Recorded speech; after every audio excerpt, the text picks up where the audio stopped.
Con la caída de la bolsa de 2008 descubrimos que nuestros analistas más importantes, nuestros gurús de las finanzas, no sabían gran cosa. Y ningún experto predijo la reciente primavera árabe, aunque todo el mundo tuvo mucho que decir a posteriori. Mubarak va a resistir hasta el final. Un imperio del mal a la iraní. Entonces, ¿qué ocurre con los que hay por ahí? ¿Deberíamos hacerles caso? Ser un experto significa que uno toma decisiones correctas y acierta más en sus predicciones que una persona normal, o todo es parte de un nuevo culto, una industria de los especialistas en expansión que se ha convertido en nuestra nueva religión. El experto medio acierta tanto como un chimpancé tirando un dardo. El poder de los expertos, de los falsos verdaderos expertos o de los verdaderos falsos expertos es terrible. Es una especie de gran ejército de inútiles. Y se les da una autoridad absoluta en los medios de comunicación. Hay un altísimo porcentaje de eruditos que no son absolutamente nada más que fachada. Y ese es el titular de hoy.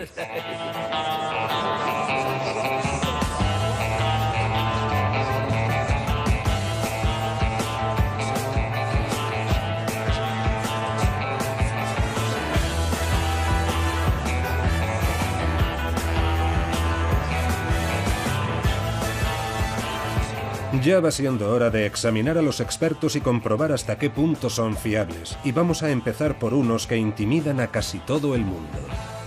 Los especialistas en vinos, cuyos juicios desde su Olimpo nos dicen a los simples mortales lo que debemos beber para formar parte de la élite de los entendidos. De todos los especialistas, estos se encuentran entre los más arrogantes. Toman un sorbo de vino y declaran que tiene aromas de madera con un toque de regaliz y piedra seca. ¿Pero saben realmente los expertos en vinos de qué están hablando?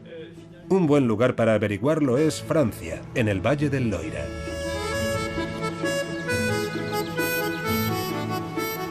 Frédéric Brochet empezó a catar vinos en las bodegas de su padre cuando solo tenía 11 años. Hoy en día produce 1 millón de botellas al año en Château Domaine-en-Pelidé.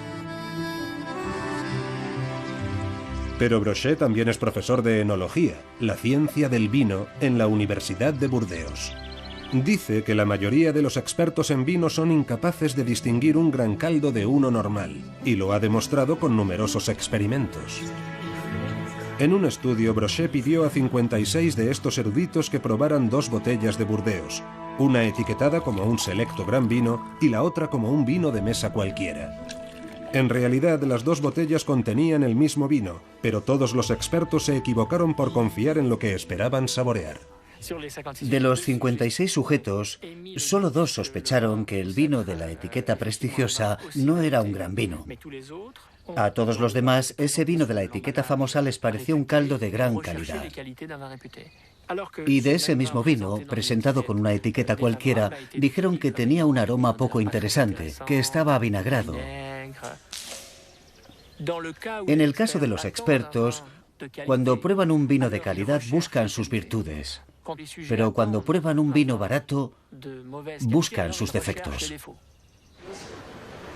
En su tiempo libre, Brochet también ejerce de especialista en Fauchon, la tienda de vinos más prestigiosa de París. Organiza catas ciegas informales para clientes de paso y profesionales. Y en más de una ocasión ha cambiado una botella por otra. Brochet está intercambiando un Château Chamiret de 20 euros por un Nuit Saint-Georges de 400. ¿Notará alguien el cambio? A diferencia de sus experimentos más formales, aquí los asistentes pueden comentar los vinos y ayudarse unos a otros en el trabajo detectivesco. Pero a pesar de todo, la mayoría no lo nota. Es un vino viejo, verdaderamente. Este degustador de vinos dictaminó que el Château Chamiret de 20 euros era muy superior al Nuit Saint-Georges de 400. Si tuviera que ponerle nota al primer vino, le daría 12 sobre 20 al Chamiret. 12 sobre 20 porque es realmente un vino que está muy bien, atractivo y seductor. Y al Nuit Saint-Georges le daría un 14 sobre 20, pero con cierta reserva. Personalmente prefiero el Château Chamiret. Esta persona, que no es experta, elige el mejor vino en la botella barata. Pero el joven sommelier de la tienda la corrige, aunque el equivocado sea él. ¿Que si es este el mejor vino para mí? No. El Nuit Saint-Georges es un vino mucho más complejo. apreciado por los catadores, aunque quizá no por los aficionados. Yo no podría diferenciar entre los dos, es demasiado difícil para mí. En un famoso estudio, Brochet demostró que los expertos ni siquiera pueden distinguir un vino blanco de uno tinto. Sirvió a otros 54 profesionales un vino blanco y uno tinto para compararlos, pero en realidad eran el mismo vino, solo que uno se había teñido de rojo con una gota de colorante. Ni un solo experto se dio cuenta. Brochet dice que la clave es lo que uno espera de la uva. Los especialistas creyeron que el vino blanco coloreado era un vino tinto. Los únicos que notaron que era el mismo vino no eran técnicos, precisamente porque no entendían, estaban menos atentos a los olores del vino tinto. De hecho, se trataba de aquellos que nunca habían bebido vino. Brochet dice que ninguna botella de vino cuesta más de 15 euros de producir y que en gran medida el alto precio de los vinos solo es mitología y marketing. Son los catadores mismos los que crean las diferencias entre los vinos. Así que tenemos que confiar en nosotros mismos, es decir, en nuestro gusto. Pero los expertos en vinos no son los únicos que dictan nuestros gustos, y en algunos campos las cantidades de dinero en juego son muy elevadas. En el multimillonario mercado del arte es difícil saber qué pinturas tienen un gran valor y vale la pena comprarlas y cuáles son simples copias. Pero un buen experto puede ayudarnos a decidir. O eso creemos. Aunque también aquí los grandes profesionales pueden equivocarse por confiar en lo que esperan ver. Esta exposición de la London National Gallery es bochornosa. Tanto que de hecho estos cuadros normalmente están escondidos en los sótanos. Sin embargo, ahora han salido a la luz para que los vea todo el mundo. Es una colección de falsificaciones que engañaron a los expertos y conservadores del museo durante décadas. La Pinacoteca ha tenido el valor de exponerlas al público, pero si pensamos en las falsificaciones que se han mostrado en los museos de todo el mundo, esto no es más que la punta del iceberg. ¿Cómo puede ocurrir? Con ustedes, John Mayat, un artista británico que falsificó más de 200 obras de grandes maestros, desde Monet a Matisse, y las hizo pasar por originales con la ayuda de un timador. Nicolas de Staël, no sé si han oído hablar de él. Durante casi una década, Mayat engañó a los críticos, galerías, museos y casas de subastas más importantes del Reino Unido en lo que Scotland Yard llamó el mayor fraude artístico del siglo XX. Mayat empezó a pintar falsificaciones a finales de los años 80, yendo a los museos para estudiar el estilo del conocido pintor británico Ben Nicholson. Estuve observando el cuadro, pasé allí una hora o algo así, hasta que más o menos lo había memorizado entero. Me fui a casa y pinté algo, siguiendo aproximadamente la misma línea, y parece que salió bastante bien. Mayat dice que al principio sus obras eran las de un aficionado. Y sin embargo, él y su socio John Dewey llevaron dos falsificaciones del conocido artista francés Roger Vissier a la mundialmente famosa Tate Gallery. Se hicieron pasar por historiadores del arte y convencieron a los expertos del museo de que las obras eran auténticas. Entonces dos empleados con batas blancas trajeron los cuadros, y allí estábamos todos, mirando las dos pinturas sobre la mesa. Y dijeron, «Oh, son una maravilla», ya sabe. Y estaban pintados con pintura de paredes normal, en lienzos modernos. Y su especialista las miró y dijo, «Sí, a mí me parecen buenas». Yo no me lo podía creer, me parecía demasiado ridículo para ser cierto. A mediados de los años 90, Mayat había pintado casi 200 falsificaciones de Chagall, Picasso, Miró y Giacometti y las había vendido en las casas de subastas más importantes de Europa. Gradualmente su técnica fue mejorando, pero sigue sin poder creer que engañase a tantos eruditos. Les han dicho ya lo que van a ver, así que cuando lo ven, lo ven. Me dan mucha pena los expertos, francamente. Incluso el mayor del mundo es falible. Cometen errores. Nunca han cazado a los mejores falsificadores. Las mejores copias son las que crees que son genuinas y están ahora mismo en las galerías de arte de todo el mundo. Así que no puedes saber si son falsas o no.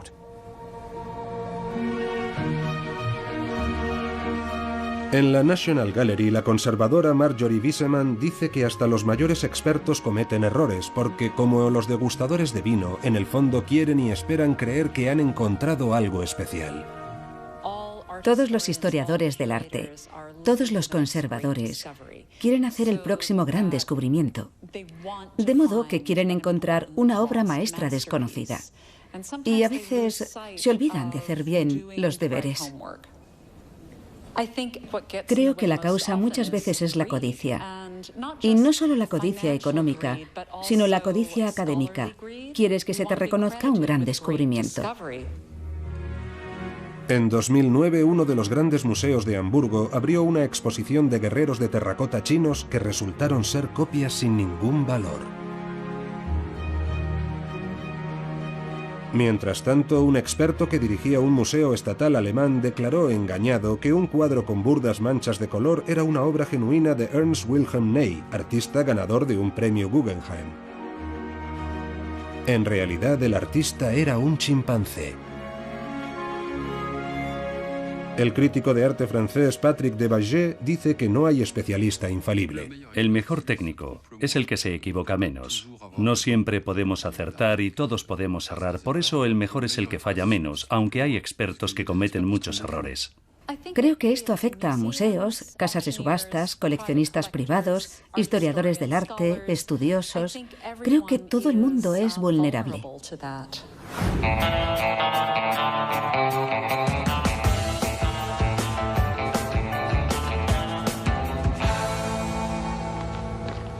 Puede que el arte y el vino tengan cualidades difíciles de juzgar, pero los negocios se basan en hechos fríos y reales.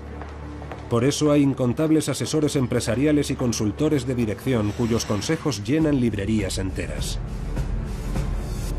Pero ¿qué los convierte exactamente en expertos? Cuando el exconsultor de la gerencia de Matthew Stewart empezó, no tenía conocimiento alguno sobre negocios, solo una licenciatura en filosofía. Pero su jefe le dio un curso de dirección de 3 semanas que lo convirtió en experto de la noche a la mañana.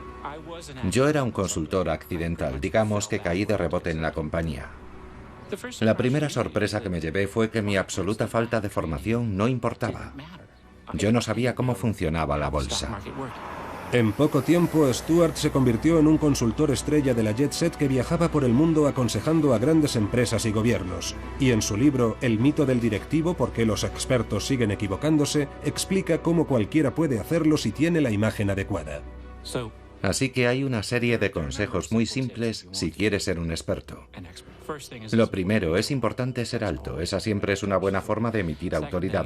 Lo segundo es llevar objetos brillantes de oro, cosas que muestren que eres rico. Conducir el coche adecuado, alojarse en el hotel preciso, nada vende como el éxito. Eso es muy importante para establecer que uno tiene experiencia. Demuestras tus conocimientos y tu experiencia con el resultado, con el hecho de que has vuelto esas fuerzas a tu favor. Maximizar. Minimizar. Pensamiento innovador. Para pasar por profesional de éxito, dice Stewart, también hay que hablar como ellos. Necesitas dominar determinada jerga. Así que hablaba mucho de balances finales. Decía maximizar en lugar de mejorar. No se puede decir, nuestra estrategia se basa en hacer lo que sabemos hacer bien. Dices, se basa en nuestra competencia esencial. Así es como te conviertes en experto.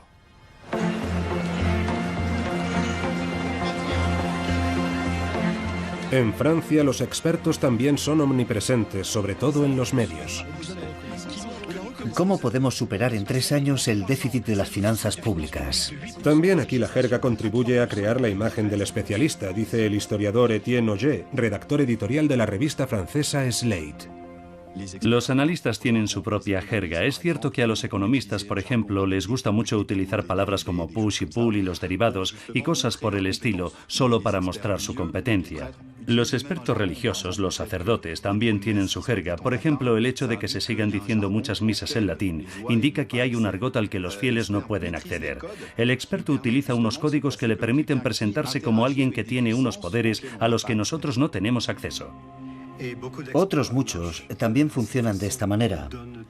Simplemente dan una idea sobre su tema, terriblemente complicada, absolutamente incomprensible para cualquiera que no sea un experto, con lo que crean una dependencia. Y a continuación, el cliente debe pagar para salir del laberinto que él mismo ha construido. Matthew Stewart piensa que los gurús de la dirección son un espejismo, que toda esa disciplina es una fachada decorada para convencernos de que la economía es una ciencia que funciona con fórmulas. Hay una idea que es muy importante para nuestra economía y es que existen unas personas que tienen acceso a un tipo de conocimiento especial, la capacidad de organizar empresas, de dirigir el mundo. Y esto crea la posibilidad de que alguien dé un paso adelante y diga: yo soy el experto, yo sé dirigir organizaciones humanas, igual que usted sabe cómo construir un teléfono móvil o diseñar un edificio. Y sin embargo, no tiene ningún fundamento. Pero Stewart dice que si él era un falso experto en dirección, también lo son todos los demás. Trabajas en un campo donde la verdad es que no hay expertos genuinos. Todo es una farsa. La idea básica de que existe un tipo de ciencia, una tecnología que se puede aplicar a esta disciplina, es simplemente falsa. Y sin embargo, a las grandes corporaciones y a los gobiernos les encanta contratar expertos para cubrirse los activos. Contratar a analistas es una forma de protección. Así puedes decir: pedimos consejo a los expertos y nos dijeron, haced esto, y eso hacemos. Y si sale mal, puedes decir que contrataste a los especialistas y seguiste sus consejos. Esto beneficia a todos de alguna manera. Los gobiernos, que también tienen a sus expertos, dirán: nosotros empleamos a los mejores, así que si algo ha salido mal no es culpa nuestra, porque siempre hemos querido que nos asesoren los mejores. Si sale bien, por supuesto, eres un genio. Y realmente no tienes que mencionar a todos esos expertos que te señalaron la dirección correcta. Mientras los expertos en finanzas siguen su marcha triunfal, hay un nuevo ámbito en el que todo el mundo está hambriento de consejos de especialistas.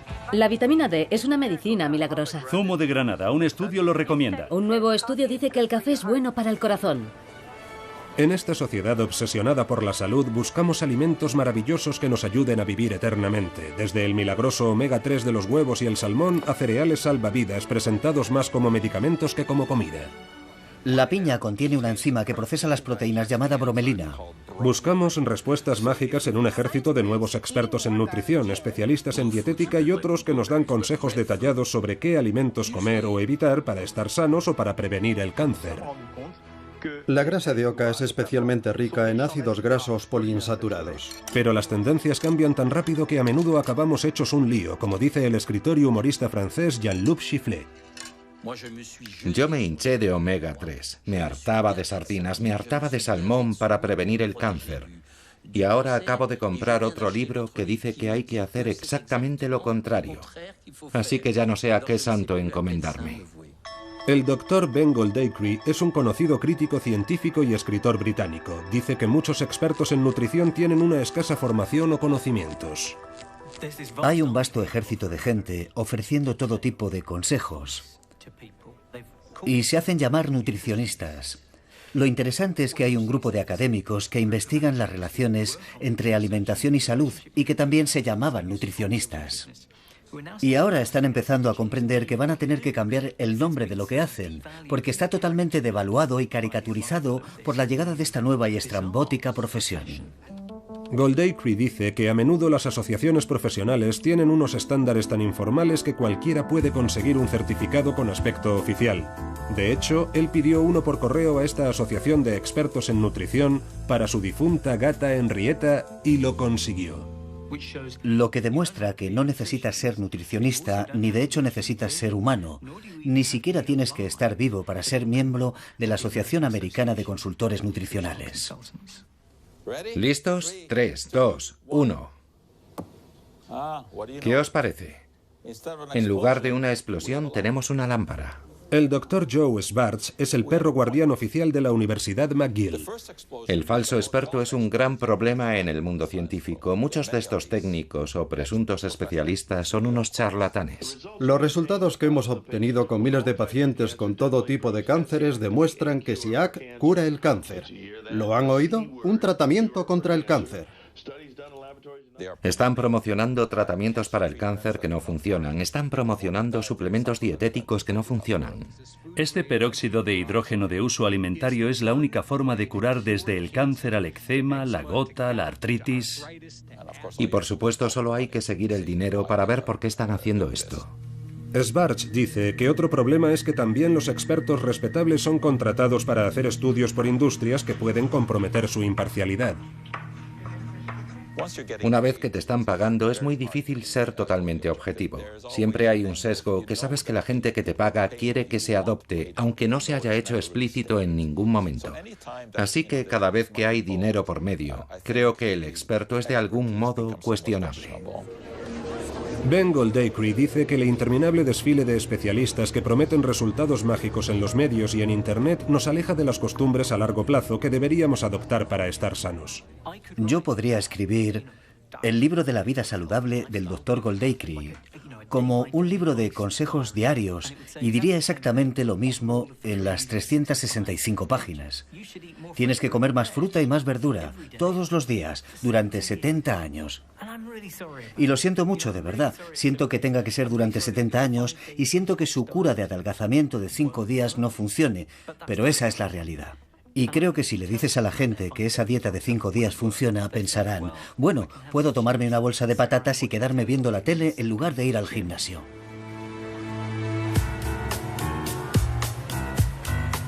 Pero ¿hasta qué punto está extendida la falta de pericia entre los expertos? Christopher Cerf es uno de los fundadores de National Lampoon. Víctor Navasky es exdirector del semanario The Nation. Estos dos hombres dirigen el Instituto de Expertología, una institución ambulante que va donde quiera que hagan falta expertos sobre los expertos. ¡Voilà! El Instituto de Expertología. Juntos han escrito un libro que reúne las grandes predicciones de expertos de todos los tiempos. Por ejemplo, el mercado bursátil ha alcanzado una meseta permanente. Irving Fisher, economista de fama mundial, justo antes del crack bursátil de 1929.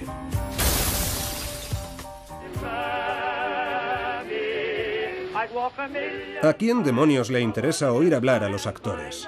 Los hermanos Warner, 1927.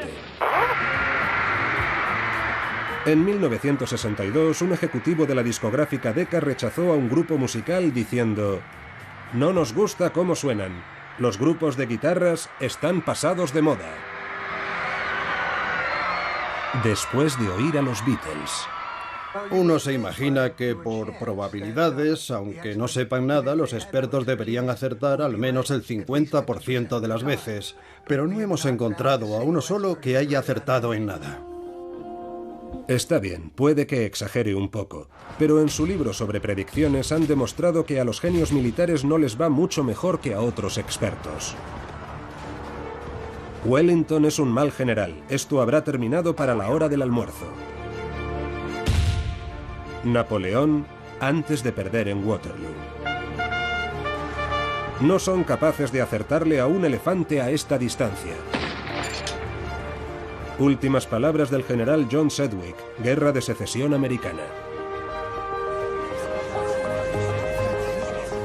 Christopher Cerf dice que en los medios de comunicación han brotado expertos como champiñones en gran parte porque la televisión los necesita para los canales que emiten las 24 horas sin interrupción. Cada vez utilizan más el formato de sentar a un especialista a un lado y a otro, que se supone que lo es en el otro, y los dos mantienen una violenta discusión en pantalla sobre algo. Claro que sí, claro que sí. Yo dije que no era una buena invención. En Francia nos encantan las peleas de gallos. Podría decir... Yo tengo la afiliación de Clemenceau, de François Mitterrand. Nos encantan las batallas de expertos, solamente tiene que haber un poco, una pequeña dosis de violencia, siempre controlada, pero violencia, porque eso nos permite ver una verdadera batalla de eruditos. Usted es un pequeño fascista, Monsieur Semouk. Vamos, siempre lo mismo. Si hay una tercera opinión, eso complica las cosas. Es como en el fútbol, que nadie está con el árbitro. ¿Hay más de dos lados en cualquier cuestión? Supongamos que una persona dice 2 y 2 son 7 y la otra persona dice 2 y 2 son 5. ¿La verdad está en el punto medio? ¿Son 6?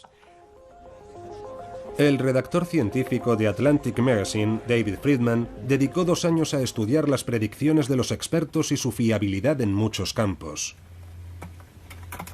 Su conclusión: que se equivocan un número asombroso de veces. Normalmente los expertos se equivocan, es así de simple. Lo sorprendente es que se puede decir exactamente cuántos se equivocan, y es que por término medio, 2 de cada 3 estudios publicados por revistas médicas acaban cometiendo errores. Y está hablando de respetados eruditos académicos, pero hoy en día se nos dice que busquemos un experto para casi todo. Necesitamos un técnico en instalación para conectarnos la televisión y un especialista en color para pintarnos las paredes. Ahora mismo los grises se llevan mucho. Y un experto en relaciones para salvar nuestro matrimonio. No se puede mentir y cuando estás casada, estás casada. Por no mencionar los consultores a los que confiamos nuestro dinero y las finanzas de nuestros gobiernos, especialistas en una supuesta ciencia que en realidad es falsa a juzgar por los resultados. Los economistas han estudiado el índice de errores en publicaciones económicas y han concluido que está muy cerca del 100%. Prácticamente todos los estudios publicados en la prensa económica se equivocan. Pero los economistas rara vez piden disculpas. Aunque se les muestren pruebas documentales, nos explicarán que ellos no se han equivocado, sino que el mercado es volátil y no es lo mismo. Ellos son racionales, pero el mercado no se comporta racionalmente. Así que ellos tienen razón, no el mercado. Cuando la burbuja económica estalló en 2008, el canadiense William White era el economista jefe del Banco Internacional de Pagos, una especie de banco central de los bancos centrales. Ahora en París, White dice que ni siquiera los mayores analistas financieros fueron capaces de ver más allá de sus teorías favoritas. Creo que los expertos a lo largo de los últimos años han hecho un trabajo espantoso. Pensaron que la economía era una ciencia y la verdad es que no lo es. La economía depende en gran medida del comportamiento humano. Nos iría mucho mejor si los expertos empezaran por reconocer lo poco que sabemos sobre el funcionamiento de esta disciplina. La economía no se basa en algo racional, es una ciencia humana y los seres humanos no son racionales. No se puede pronosticar el comportamiento de la gente para dentro de un mes, ni de 3 años, ni de 5. Cuando se trata de predicciones de expertos, la regla es: si sale cara, gano yo, y si sale cruz, olvidamos la apuesta. Uno no pierde el estatus de gurú simplemente porque su conjetura sea un desastre. Gardner señala que en una ocasión la revista The Economist hizo un estudio comparando 10 años de predicciones de un variado abanico de expertos sobre la economía y la inflación. Y entre estos individuos había presidentes de corporaciones, economistas, gente muy respetada y también varios basureros de Londres.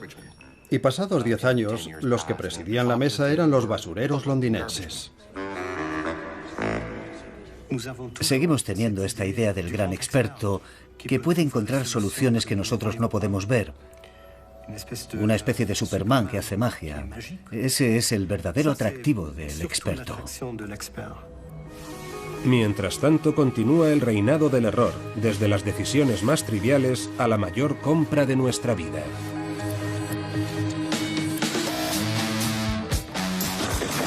Vale, genial. Dame un máximo para tener un margen. Con ustedes Mike Holmes, una estrella de la televisión canadiense, quien ha emprendido una cruzada para desenmascarar a los expertos que hacen grandes chapuzas en la reforma de las viviendas. Su última serie de reportajes tiene un nuevo objetivo: los inspectores de viviendas. Y entonces llega la inspección Holmes. Sí, ellos también cometen muchos errores y salen realmente caros. ¿Por qué aquí? Hoy el equipo de Holmes está grabando en esta casa de Toronto. Se vendió por $280.000 después de que un experto inspector de viviendas le diera el visto bueno. Cuando empezaron los problemas, el nuevo propietario acudió a Holmes, que descubrió que hacían falta $200.000 más para las reparaciones. Pero Holmes ha visto cosas mucho peores. Toda la fontanería está hecha polvo. Dice que el verdadero problema es que se ve a los inspectores de viviendas como especialistas altamente cualificados, y muchos tienen una experiencia mínima cuando no nula. Para ser inspector de viviendas solo tienes que chasquear los dedos. Hay un curso de 1 hora que puedes hacer online. Hay un curso de 2 semanas. Pensemos un poco. ¿Qué formación tienen? ¿De dónde salen? ¿Han construido casas? Los que han levantado viviendas son los que deberían ser inspectores. Pero si solo has trabajado en McDonald's e hiciste un curso de 2 semanas, de repente eres todo un inspector. Y ahora los dueños de las casas te consideran un experto. A pesar de todas las pruebas, la industria de los expertos sigue creciendo y fabricando nuevas autoridades sin cesar. Pero, ¿de dónde salen? ¿Cómo se convierte alguien en experto? Las nuevas crisis bancarias en Estados Unidos, en Alemania, en Francia. En el pasado usted ha escrito un libro o ha dominado algún sector o es un expolítico en busca de trabajo. El poder no es para brillar por brillar, el poder es para servir. Pero aquí en Francia tienen su propia escuela de expertos, la Facultad de Filosofía, origen de un buen número de los especialistas televisivos. Y luego está el fenómeno del orgullo. Las mujeres son hombres insatisfechos porque no tienen pene. La separación absoluta de las creencias y el espacio público. El filósofo en Francia es el experto de base. Es decir, que en todos los programas nos encontramos con ellos porque saben de todo. Son capaces de hablar tanto del calentamiento global. A pesar del calentamiento climático con el que nos calientan las orejas, la nieve no va a dejar de caer en invierno. Como de dar su opinión sobre la desaparición del Polo Norte o la sexualidad de la mujer checoslovaca. Por eso tienen un título de filosofía, porque eso les permite opinar sobre todo. Cuando uno es primer ministro debe tener sangre fría. Es la aristocracia del pensamiento. Los odiamos, pero estamos orgullosos. Podemos criticarlos, pero usted no. Pero hoy en día en Estados Unidos hay formas mucho más rápidas de convertirse en experto que aprender mucho de algo. Porque fabricar especialistas se ha convertido en un nuevo negocio. Hay quien dice que puede convertir a cualquiera en un experto en pocos días. Sí, incluso a usted. Esta es la Escuela de Expertos. Hola, me llamo T.J. Walker y ayudo a la gente a mostrarse relajada, cómoda y segura en televisión. ¿Qué pasa? Estoy embarado, incómodo. ¿Por qué nadie va a escucharme y respetarme? ¿Por qué voy a respetar vuestra opinión si parece que os da miedo estar aquí? T.J. Walker enseña a la gente en pocos días a tener la presencia y a hablar como los expertos de la televisión. Porque imaginaos si yo os estuviera diciendo, voy a enseñaros a tener una imagen increíble y hacer que la gente piense que sois los mayores expertos del mundo. ¿Qué habéis notado? Por lo menos no es la bragueta. Cuando se trata de ser un experto en los medios, si hay una sola cosa que no funciona, eso será lo único que recuerde la gente. Está funcionando desde hace 25 años. Sus alumnos pagan entre $2.000 y $7.000 y el abanico va desde médicos y empresarios de éxito a agentes de relaciones públicas que quieren ser conocidos en su campo como expertos televisivos. Como Sarah Harding, que fue Miss Fitness y ahora intenta darse a conocer como erudita televisiva en ejercicio físico. Totalmente. Me encantaría ser experta. Quiero que la gente me vea como una experta en mi especialidad. Desde luego me gustaría ser un experto conocido en el campo de la venta al descubierto. Me gustaría salir en la CNN algún día. Me gustaría ser experta en psicología deportiva para ir a los programas de noticias y deportes a hablar de esta modalidad y de cómo influye en los atletas. TJ dice que hay una enorme demanda de expertos por el gran crecimiento de la televisión por cable. Ahora mismo hay una tremenda necesidad de ellos por una razón, porque es barato. No hay nada más barato que tener a un anfitrión obstinado y llevar a un par de personas igual de pertinaces, una a cada lado de la mesa, una contra otra. Y sale prácticamente gratis. Y para mucha gente ser experto es una fantasía. Para mucha gente es una fantasía ser gurú. Es una salida profesional muy atractiva, puede ser apasionante, y muchos están intentando conseguirlo. TJ dice que podemos convertirnos en expertos si escribimos un libro o disponemos de un título de algo, pero la forma más fácil es tener una formación básica, aprender a moverse en los medios y conseguir algún tipo de exposición. Porque si has salido en televisión una vez, ya te consideran como un especialista, y la prensa y la radio también te buscarán. Muy bien, ¿cuál es la forma más fácil para que os llamen? Os garantizo que así os convocarán. La forma más fácil de que cuenten con vosotros es esta. Eso es, atacar.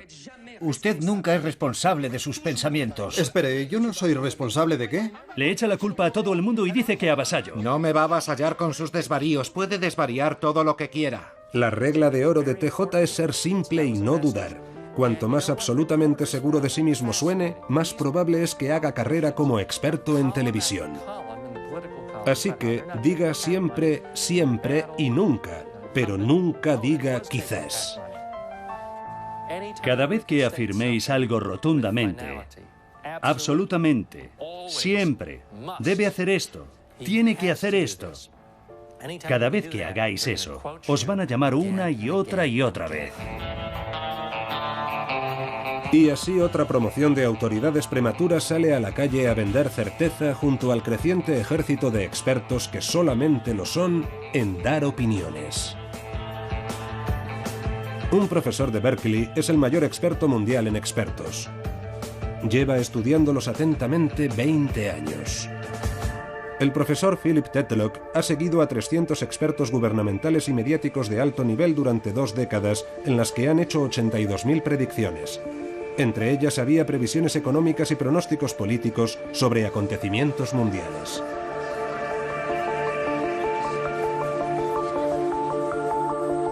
La conclusión es que a los expertos apenas les fue mejor que a monos lanzando dardos. Es como hacer suposiciones al azar. Y cuanto más famosos son y más seguros están, más a menudo se equivocan. Los peores, aquellos cuyas predicciones se alejaron más de la realidad, tenían opiniones muy tajantes. La fórmula para equivocarse totalmente es tener opiniones muy tajantes. No estar dispuesto a revisarlas ante nuevas evidencias y hacer pronósticos sobre un futuro lejano. Vamos a ver unos índices de desempleo al nivel de la depresión de un 22 a un 25%. $200 un barril de petróleo. Bien, Stearns, está bien, no retiren su dinero. Y si se da la combinación de todas esas cosas, te das el batacazo. Tenemos a los eruditos que nos dan las respuestas más equivocadas y nos las ofrecen con la mayor certeza. Es a ellos a quienes citan los medios de comunicación y son los que más se confunden. De modo que si eres sensato y admites que todo tiene múltiples caras, no te contrata. Por lo tanto, nadie te oye, así que no eres un experto. Y al repetirse ese patrón a lo largo de muchos años, solo los que se van a equivocar con seguridad aparecen en televisión. Si un árbol cae en el bosque y no lo oye nadie, ¿hace ruido? Si hay un experto que es muy bueno en su disciplina, pero no lo oye nadie, no tendrá ninguna influencia en la opinión pública. Por lo tanto, no es siempre el mejor el que tendrá el mayor impacto. Si fuéramos más listos, si quisiéramos mejores respuestas, acudiríamos al experto que no tiene mucha confianza o al que tartamudea, al que duda y que se contradice constantemente. Creo que como regla, los expertos más aburridos son los que más aciertan. En casi todos los campos que hemos examinado hemos oído similares alabanzas del especialista desconocido e inseguro. Cuando ves a uno de ellos que está absolutamente seguro, entonces me salta la alarma y automáticamente digo, no, aquí hay algo raro. Quiero saber más. Creo que los analistas deberían mostrarse menos seguros, especialmente en el terreno de la economía. Pero, por supuesto, así es difícil ascender en el escalafón. Pero Matthew Stewart dice que la certeza es precisamente lo que venden los consultores empresariales. Si quieres ser experto, debes mostrarte confiado, seguro de tus recomendaciones. Tú sabes la verdad, se la estás comunicando a la gente. Quizá es por lo que no me gusta especialmente el trabajo de experto. Siempre estoy cuestionando lo que hago. Estoy lleno de dudas. Las leyes de la física son predecibles, pero el comportamiento humano es demasiado complejo para que nadie pueda augurarlo. Y sin embargo, en tiempos de incertidumbre, buscamos certeza en nuestra vida. ¿Hay algún campo en el que se pueda ser un experto de éxito y admitir que no estás seguro? Para saberlo, volvimos la vista a los cielos. En la zona metropolitana, el pronóstico para hoy es de un 38% de probabilidades de lluvia y un 50% de tormentas. Aquí, en la Oficina Nacional de Meteorología de Canadá, siempre se hacen los pronósticos con un porcentaje de probabilidades junto a cada predicción. De hecho, en las predicciones a más largo plazo, aparece un aviso en su página web que dice que las previsiones no son más fiables que el azar, según dice su climatólogo jefe, David Phillips. No sé, es como decir, lanza una moneda, tira un dardo, haz girar la ruleta. Tenemos que decir algo, no podemos poner un mapa en blanco y decir, el tiempo para este mes se ha cancelado. Así que lo mejor que podemos hacer es darles algo, pero también advertirles. Usuario, no te fíes mucho, casi cualquier cosa es posible. Y sin embargo, muy pocos expertos muestran esta humildad. En cambio, es a los más arrogantes y seguros de sí mismos a los que acudimos sin dudar. Y ya no sé a quién recurrir. Tengo más de 50 años, soy blanco, relativamente acomodado. No sé con quién demonios me van a poner en la cárcel, no sé. Allí no hay violadores, no hay asesinos. El efecto que ha tenido en mi familia ha sido horrible. Ya, pues ¿sabe qué? Yo soy un experto en esto. Ha visto mi web. Sabe que cumplí 10 años. He estado en todos los niveles de custodia. Voy a ser sincero con usted, Mark. Está jodido, pero vamos a intentar mitigar los daños. Con ustedes, Larry Levine, un nuevo integrante de la industria de los expertos. Larry es exconvicto, pero ahora asesora a aterrorizados delincuentes de cuello blanco sobre qué les espera en la cárcel. Es un especialista en prisiones que imparte un curso llamado Primero de Condena Federal. No ir a las duchas en plena noche, por ejemplo. No ir a sitios solo. No son los otros reclusos los que tienen que preocuparle. Deberían preocuparle los guardias. Cuando le digo lo que va a pasar en la cárcel, al otro lado de la verja, tiene que confiar en mí. Porque soy un experto. ¿Quién puede decir si los consejos de Larry realmente funcionan? Pero muchos clientes están desesperados por creerle, porque tienen miedo y no tienen a quién recurrir. Y quizás sea por eso por lo que todos acudimos a los expertos.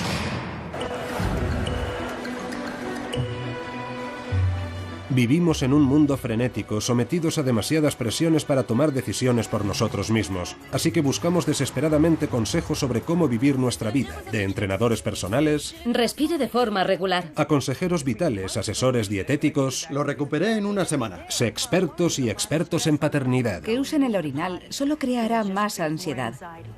Nos hemos vuelto adictos a los expertos, pero ellos también son adictos a nosotros.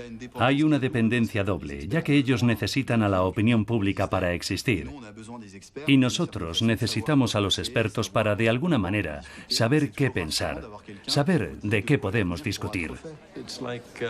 Es como el niño pequeño, que quiere creer que siempre hay alguien al mando.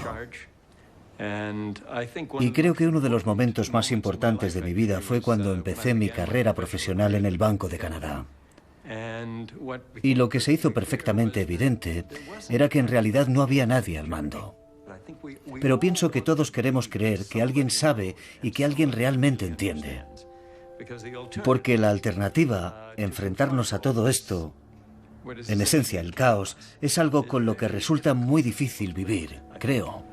Y será una relación en la que no habrá divorcio y será más feliz de lo que es en este momento. Durante milenios hemos acudido a la quiromancia, a videntes y adivinos para que guíen nuestras acciones y nos digan qué va a pasar en el futuro. Pero en el mundo actual somos demasiado sofisticados para creer en adivinos. Así que buscamos sustitutos. Se ha dicho que los que se ganan la vida con la bola de cristal están condenados a comer cristales rotos. Pero ese no parece ser el caso de los que están detrás del cristal de nuestra televisión, que siguen hablando porque necesitamos desesperadamente que alguien nos muestre el camino. Cualquier camino. Hay una tribu que cuando van a salir de caza no saben a dónde dirigirse. Entonces sus chamanes cogen un hueso de animal, examinan las grietas, lo tiran al suelo, observan hacia dónde señalan esas grietas y salen a cazar en esa dirección.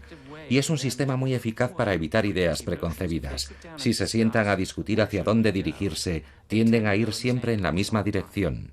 Mientras que si hacen caso a las grietas del hueso, suponiendo que de alguna forma es un consejo fiable, van en direcciones que quizá no habrían elegido y en última instancia es más fructífero. Que los expertos tengan razón o no realmente no es tan importante. Los necesitamos y no importa que no sean infalibles, queremos creer en su magia. El experto actual es un poco como el chamán de los tiempos antiguos. El chamán utilizaba las entrañas de un pollo. Y el experto actual usa un PowerPoint, pero es la misma historia, ¿no?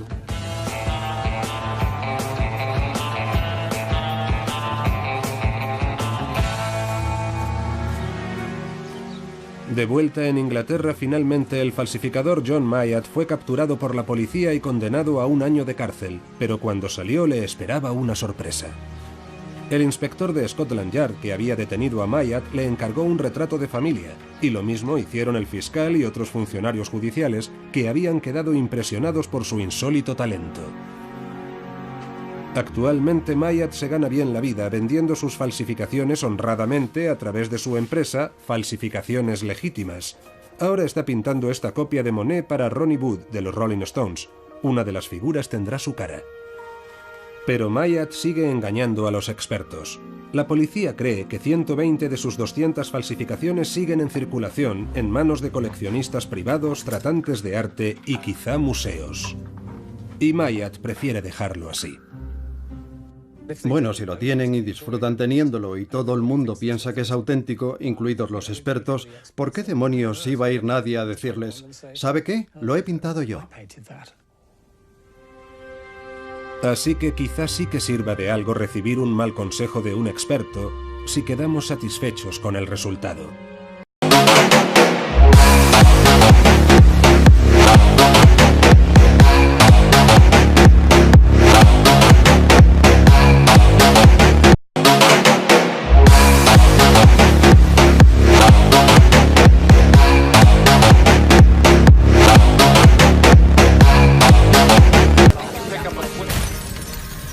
Con la caída de la bolsa de 2008 descubrimos que nuestros analistas más importantes, nuestros gurús de las finanzas, no sabían gran cosa.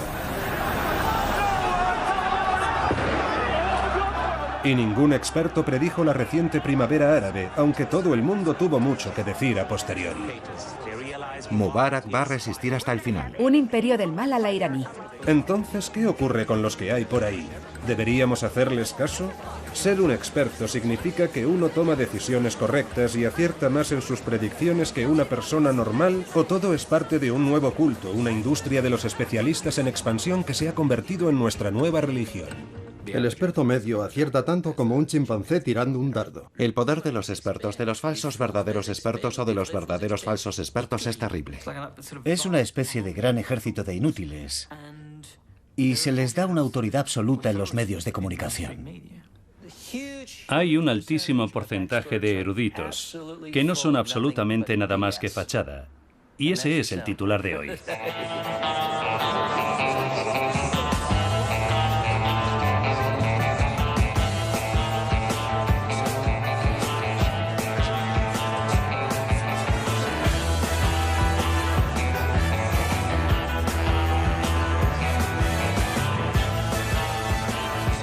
Ya va siendo hora de examinar a los expertos y comprobar hasta qué punto son fiables, y vamos a empezar por unos que intimidan a casi todo el mundo.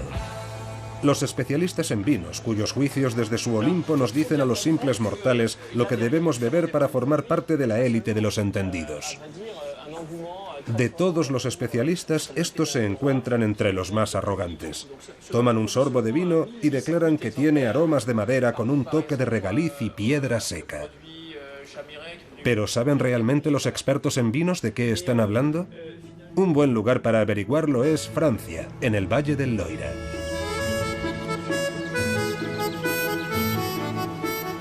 Frédéric Brochet empezó a catar vinos en las bodegas de su padre cuando solo tenía 11 años. Hoy en día produce 1 millón de botellas al año en Château Domaine-en-Pelidé. Pero Brochet también es profesor de enología, la ciencia del vino, en la Universidad de Burdeos. Dice que la mayoría de los expertos en vino son incapaces de distinguir un gran caldo de uno normal, y lo ha demostrado con numerosos experimentos. En un estudio, Brochet pidió a 56 de estos eruditos que probaran 2 botellas de Burdeos, una etiquetada como un selecto gran vino y la otra como un vino de mesa cualquiera. En realidad, las 2 botellas contenían el mismo vino, pero todos los expertos se equivocaron por confiar en lo que esperaban saborear. De los 56 sujetos, solo 2 sospecharon que el vino de la etiqueta prestigiosa no era un gran vino. A todos los demás, ese vino de la etiqueta famosa les pareció un caldo de gran calidad. Y de ese mismo vino, presentado con una etiqueta cualquiera, dijeron que tenía un aroma poco interesante, que estaba avinagrado. En el caso de los expertos, cuando prueban un vino de calidad buscan sus virtudes, pero cuando prueban un vino barato, buscan sus defectos. En su tiempo libre, Brochet también ejerce de especialista en Fauchon, la tienda de vinos más prestigiosa de París. Organiza catas ciegas informales para clientes de paso y profesionales. Y en más de una ocasión ha cambiado una botella por otra. Brochet está intercambiando un Château Chamiret de 20 euros por un Nuit Saint-Georges de 400. ¿Notará alguien el cambio? A diferencia de sus experimentos más formales, aquí los asistentes pueden comentar los vinos y ayudarse unos a otros en el trabajo detectivesco. Pero a pesar de todo, la mayoría no lo nota. Es un vino viejo, verdaderamente. Este degustador de vinos dictaminó que el Chateau Chamiray de 20 euros era muy superior al Nuit Saint-Georges de 400. Si tuviera que ponerle nota al primer vino, le daría 12 sobre 20 al Chamiray. 12 sobre 20 porque es realmente un vino que está muy bien, atractivo y seductor. Y al Nuit Saint-Georges le daría un 14 sobre 20, pero con cierta reserva. Personalmente prefiero el Chateau Chamiray. Esta persona, que no es experta, elige el mejor vino en la botella barata. Pero el joven sommelier de la tienda la corrige, aunque el equivocado sea él. ¿Que si es este el mejor vino para mí? No. El Nuit Saint-Georges es un vino mucho más complejo, apreciado por los catadores, aunque quizá no por los aficionados. Yo no podría diferenciar entre los dos, es demasiado difícil para mí. En un famoso estudio, Brochet demostró que los expertos ni siquiera pueden distinguir un vino blanco de uno tinto. Sirvió a otros 54 profesionales un vino blanco y uno tinto para compararlos, pero en realidad eran el mismo vino, solo que uno se había teñido de rojo con una gota de colorante. Ni un solo experto se dio cuenta. John Dewey llevaron 2 falsificaciones del conocido artista francés Roger Vissier a la mundialmente famosa Tate Gallery. Se hicieron pasar por historiadores del arte y convencieron a los expertos del museo de que las obras eran auténticas. Entonces 2 empleados con batas blancas trajeron los cuadros. Y allí estábamos todos, mirando las 2 pinturas sobre la mesa. Y dijeron, oh, son una maravilla. Ya sabe. Y estaban pintados con pintura de paredes normal, en lienzos modernos. Y su especialista las miró y dijo, sí, a mí me parecen buenas. Yo no me lo podía creer, me parecía demasiado ridículo para ser cierto. A mediados de los años 90, Mayat había pintado casi 200 falsificaciones de Chagall, Picasso, Miró y Giacometti y las había vendido en las casas de subastas más importantes de Europa. Gradualmente su técnica fue mejorando, pero sigue sin poder creer que engañase a tantos eruditos. Les han dicho ya lo que van a ver, así que cuando lo ven, lo ven. Me dan mucha pena los expertos, francamente. Incluso el mayor del mundo es falible. Cometen errores. Nunca han cazado a los mejores falsificadores. Las mejores copias son las que crees que son genuinas y están ahora mismo en las galerías de arte de todo el mundo. Así que no puedes saber si son falsas o no.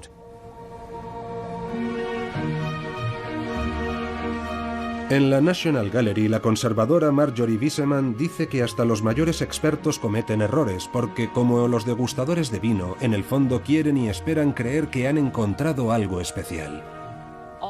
Todos los historiadores del arte, todos los conservadores, quieren hacer el próximo gran descubrimiento. De modo que quieren encontrar una obra maestra desconocida. Y a veces se olvidan de hacer bien los deberes. Creo que la causa muchas veces es la codicia. Y no solo la codicia económica, sino la codicia académica. Quieres que se te reconozca un gran descubrimiento. En 2009, uno de los grandes museos de Hamburgo abrió una exposición de guerreros de terracota chinos que resultaron ser copias sin ningún valor. Mientras tanto, un experto que dirigía un museo estatal alemán declaró engañado que un cuadro con burdas manchas de color era una obra genuina de Ernst Wilhelm Ney, artista ganador de un premio Guggenheim. En realidad, el artista era un chimpancé. El crítico de arte francés Patrick Debaget dice que no hay especialista infalible. El mejor técnico es el que se equivoca menos. No siempre podemos acertar y todos podemos errar, por eso el mejor es el que falla menos, aunque hay expertos que cometen muchos errores. Creo que esto afecta a museos, casas de subastas, coleccionistas privados, historiadores del arte, estudiosos. Creo que todo el mundo es vulnerable.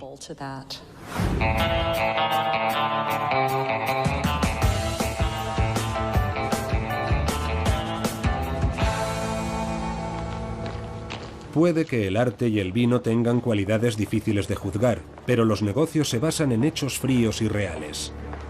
Por eso hay incontables asesores empresariales y consultores de dirección cuyos consejos llenan librerías enteras. ¿Pero qué los convierte exactamente en expertos? Cuando el exconsultor de la gerencia de Matthew Stewart empezó, no tenía conocimiento alguno sobre negocios, solo una licenciatura en filosofía. Pero su jefe le dio un curso de dirección de 3 semanas que lo convirtió en experto de la noche a la mañana.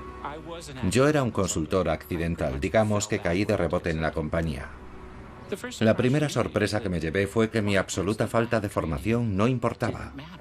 Yo no sabía cómo funcionaba la bolsa. En poco tiempo, Stewart se convirtió en un consultor estrella de la Jet Set que viajaba por el mundo aconsejando a grandes empresas y gobiernos. Y en su libro El mito del directivo, por qué los expertos siguen equivocándose, explica cómo cualquiera puede hacerlo si tiene la imagen adecuada. Así que hay una serie de consejos muy simples si quieres ser un experto. Lo primero, es importante ser alto. Esa siempre es una buena forma de emitir autoridad. Lo segundo es llevar objetos brillantes, de oro, cosas que muestren que eres rico. Conducir el coche adecuado, alojarse en el hotel preciso, nada vende como el éxito. Eso es muy importante para establecer que uno tiene experiencia. Demuestras tus conocimientos y tu experiencia con el resultado, con el hecho de que has vuelto esas fuerzas a tu favor. Maximizar.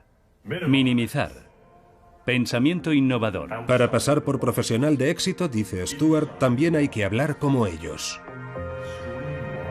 Necesitas dominar determinada jerga.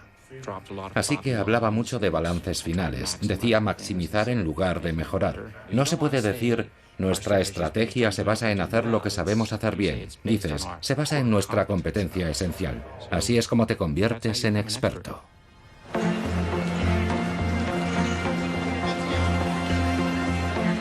En Francia, los expertos también son omnipresentes, sobre todo en los medios. ¿Cómo podemos superar en 3 años el déficit de las finanzas públicas? También aquí la jerga contribuye a crear la imagen del especialista, dice el historiador Etienne Auger, redactor editorial de la revista francesa Slate. Los analistas tienen su propia jerga. Brochet dice que la clave es lo que uno espera de la uva. Los especialistas creyeron que el vino blanco coloreado era un vino tinto. Los únicos que notaron que era el mismo vino no eran técnicos, precisamente porque no entendían, estaban menos atentos a los olores del vino tinto. De hecho, se trataba de aquellos que nunca habían bebido vino. Brochet dice que ninguna botella de vino cuesta más de 15 euros de producir y que en gran medida el alto precio de los vinos solo es mitología y marketing. Son los catadores mismos los que crean las diferencias entre los vinos. Así que tenemos que confiar en nosotros mismos, es decir, en nuestro gusto. Pero los expertos en vinos no son los únicos que dictan nuestros gustos, y en algunos campos las cantidades de dinero en juego son muy elevadas. En el multimillonario mercado del arte es difícil saber qué pinturas tienen un gran valor y vale la pena comprarlas y cuáles son simples copias. Pero un buen experto puede ayudarnos a decidir. O eso creemos. Aunque también aquí los grandes profesionales pueden equivocarse por confiar en lo que esperan ver. Esta exposición de la London National Gallery es bochornosa. Tanto que de hecho estos cuadros normalmente están escondidos en los sótanos. Sin embargo, ahora han salido a la luz para que los vea todo el mundo. Es una colección de falsificaciones que engañaron a los expertos y conservadores del museo durante décadas. La Pinacoteca ha tenido el valor de exponerlas al público, pero si pensamos en las falsificaciones que se han mostrado en los museos de todo el mundo, esto no es más que la punta del iceberg. ¿Cómo puede ocurrir? Con ustedes, John Mayat, un artista británico que falsificó más de 200 obras de grandes maestros, desde Monet a Matisse, y las hizo pasar por originales con la ayuda de un timador. Nicolas de Staël, no sé si han oído hablar de él. Durante casi una década, Mayat engañó a los críticos, galerías, museos y casas de subastas más importantes del Reino Unido en lo que Scotland Yard llamó el mayor fraude artístico del siglo XX. Mayat empezó a pintar falsificaciones a finales de los años 80, yendo a los museos para estudiar el estilo del conocido pintor británico Ben Nicholson.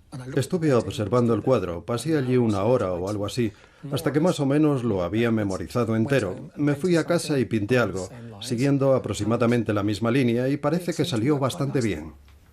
Mayat dice que al principio sus obras eran las de un aficionado, y sin embargo él y sus socios